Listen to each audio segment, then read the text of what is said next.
بسم اللہ الرحمن الرحیم رب اشرح لی صدری ویسر لی امری واحلل عقدۃ من لسانی یفقہوا قولی۔ نوشین تعلیق حاضری خدمت ہے پروگرام آواز سحر کے ساتھ۔ ناظرین، ہم روز ایک مختصر سی کوشش کرتے ہیں کہ آپ اس ماہ رمضان میں تھوڑی سی رہنمائی کی جائے مختلف ٹاپکس کے اوپر، اور آج کا جو ٹاپک ہے ناظرین وہ ہے تلاوت قرآن کا آداب۔ اور ہمارے اسٹوڈنٹ میں جو آج ہم نے گیسٹ کو مدعو کیا ہے، بہت شکریہ ان کے آنے کا، بہت بہترین نعت خوان ہیں اور اسلامک اسپیکر ہیں۔ ملتے ہیں ان سے اور جانتے ہیں، سنتے ہیں، سمجھتے ہیں کہ ہمیں آداب تلاوت یا تلاوت قرآن کے بارے میں کیا بتایا جا رہا ہے۔ السلام علیکم ارم نوید صاحبہ۔ وعلیکم السلام ورحمۃ اللہ وبرکاتہ۔ جی ایک بار پھر بہت شکریہ آپ کا کہ آپ نے مجھے مدعو کیا، بہت شکریہ اور آپ کی ایک آمد اور کا۔ ٹاپک پہ جو ہے کچھ بات کرنے کا موقع ملا آپ سے اور آڈینس سے۔ تو انشاءاللہ آج الحمدللہ رمضان المبارک میں ہر گھر میں قرآن پاک جو ہے کھلے ہوئے ہیں، ایک سما الگ ہوتا ہے تلاوت کا، اور جب تک ہمیں تلاوت کے حقیقی آداب نہ پتہ ہوں تو ہم اس کا قرآن کا حق ادا نہیں کر سکتے۔ تو اس کے بارے میں تھوڑی سی رہنمائی لیتے ہیں کہ اعوذ باللہ من الشیطان الرجیم، اللہم فقہنا فی الدین۔ حضرت ابو ہریرہ سے روایت ہے کہ رسول اللہ صلی اللہ علیہ وسلم نے فرمایا کہ قرآن پاک جو ہے وہ 5 طریقوں پہ نازل ہوا: حلال، حرام، محکم، متشابہ اور امثال۔ اور تو ہمیں حکم ہوتا ہے کہ ہم حلال کو حلال جانیں، حرام سے اپنے آپ کو حرام سے کاموں سے روکیں، ان چیزوں سے منع فرمایا گیا ہے ان سے رک جائیں، محکم جو احکامات ہیں ان پہ عمل کریں، اور متشابہ پہ ایمان لاؤ کہ جو اللہ تعالیٰ نے بتا دی ہیں چیزیں ان پہ ہمیں ایمان لانا ہے، اور مثالوں مطلب جو پچھلے نبیوں کی اور ان کی قوموں کی مثالیں تھیں تو ان سے ہمیں عبرت حاصل کرنی ہے۔ تو ہمیں ماشاءاللہ رمضان المبارک میں ہر گھر میں جو ہے ہم تلاوت کا اہتمام کرتے ہیں۔ تو آئیے دورہ قرآن لوگ اٹینڈ کر رہے ہوتے ہیں بہت زیادہ، تو لیکن ہم اس کا حق جب ادا کریں گے جب ہم اس کے آداب جو ہیں حقیقی طور پہ ادا کر پائیں۔ تو آئیے کچھ اعادہ کرتے ہیں، دوبارہ سے ریکال، ماشاءاللہ سب کو پتا ہوتا ہے لیکن دہرا لیتے ہیں کچھ آداب۔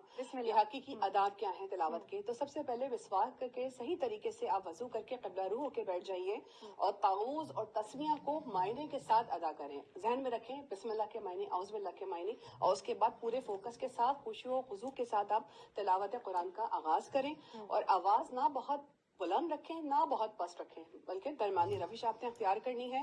اور آپ نے تلاوت کلام پاک کو اگر دیکھ کے ادا کریں گے تو اس کا ثواب دگنا ہے ایز کمپیئر ٹو زبانی پڑھنے کے۔ اچھا، کیونکہ قرآن پاک کو دیکھنا بھی عبادت ہے سبحان اللہ۔ اور 3 دن سے کم میں قرآن نہ ختم کرے، اور اس کا مفہوم پھر وہی ہے کہ قرآن پاک کا حکم ہے سورہ مزمل کی آیتیں کہ ورتل القرآن ترتیلا، کہ قرآن کو اطمینان کے ساتھ ٹھہر ٹھہر کے آپ نے پڑھنا ہے۔ تو یہ ہمارے رب کا ارشاد ہے، اور اس کا کیا مفہوم ہے اس کے پیچھے کہ جب ہم ٹھہر کے ادا کرتے ہیں تو ہم اس پہ رکتے بھی ہیں، سوچتے بھی ہیں، تھوڑی سی فکر بھی آتی ہے، تدبر بھی کرتے ہیں۔ تو یہ اس کے پیچھے اس کی مثال ہے اس کی، ہم نے کیوں کرنا ہے یہ کام۔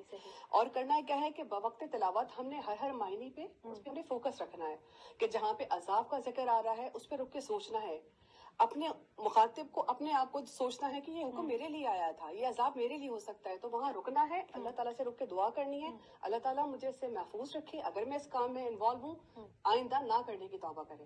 اور اسی طرح قرآن دوران تلاوت جب جنت کا ذکر آئے، اس کی جو ہے نعمتوں کا ذکر آئے اور خیر و سلامتی کا ذکر آئے، دل خوش ہو جاتا ہے نا، روح خوش ہو جاتا ہے، تو اس وقت آپ نے کیا کرنا ہے؟ ٹھہرنا ہے اور اللہ تعالیٰ سے دعا کرنی ہے کہ اللہ تعالیٰ مجھے ان سب چیزوں کا حقدار بنانا۔ تو یہ تلاوت کا حق ہے، اور آپ سوچیں کہ اس طرح تلاوت کر کے ہم کتنی روحانی خوشی اپنے لیے لے رہے ہوتے ہیں۔ اللہ تعالیٰ یہ ہمیں دے گا اس تلاوت کے اجر میں انشاءاللہ۔ اور جب جہنم کے عذابوں کا ذکر ہے تو وہاں بھی رک کے آپ اللہ تعالیٰ سے معافی مانگیں، اللہ تعالیٰ مجھے اس سے آپ نے محفوظ رکھنا ہے۔ اسی طرح آپ نے خوش الحانی کے ساتھ اور موسیقی والا لہجہ ہرگز استعمال نہیں کرنا۔ اگر آپ کو تجوید کے رول آتے ہیں تو جہاں اوقاف ہیں، جہاں رکنا ہے، اس کو ٹھہر ٹھہر کے آپ نے ادا کرنا ہے۔ تو وہ جس طرح انگلش یا کوئی لینگویج آپ اٹھا لیں اس کے رولز ہوتے ہیں، تو قرآن کے بھی ماشاءاللہ تو آپ کو پھر مزہ آنے لگتا ہے۔ تمام جو آپ فلو ہٹا دیں گے اور تمام فالو کریں گے تو آپ کو بہت مزہ آئے گا اندر سے بھی۔ تلاوت کرتے وقت آپ قرآن کی عظمت ضرور اپنے دل میں رکھیں، اور عظمت کیا ہے کہ سورہ حشر کی آیت ہے لو انزلنا هذا القرآن على جبل لرأيته خاشعا متصدعا من خشیۃ اللہ۔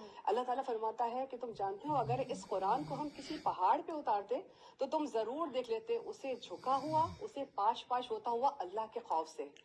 ان آیات کو ذہن میں رکھیں کہ یہ وہ قرآن جس کی میں تلاوت کرنے بیٹھی ہوں جو میرے ہاتھ میں ہے، اللہ نے فرمایا ہے کہ ایک پہاڑ اس کا بوجھ نہیں اٹھا سکتا تھا، تو ہاؤ کم یہ آج میرے ہاتھ میں ہے، میرے دل میں اتر رہا ہے، جو آیتیں مجھے یاد ہے، تو آپ اس کی عظمت کو عام فیل کتاب کریں کی گے. طرح نہیں پڑھ سکتے. بالکل. پھر آپ کو رونا بھی آئے گا, خشیت الہی سے آپ کانپیں گی بھی آپ کی باڈی جو ہے. تو یہ تلاوت قرآن پاک کے آداب ہیں.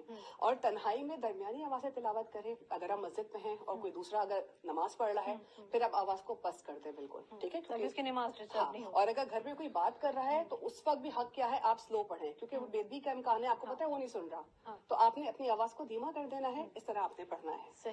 تو اللہ تعالیٰ جو ہے, اور جو آیتیں آپ کے حال کے مطابق ہے ان پہ تکرار آپ کو کرنی ہے, بار بار بار, اور اس طرح پڑھنا ہے کہ یہ ساری میرے لیے ہی آیتیں اتری ہیں. تو انشاءاللہ تعالیٰ سے دعا ہے کہ اللہم تجعل القرآن ربیع قلبی ونور بصری وجلاء حزنی وذہاب ہمی.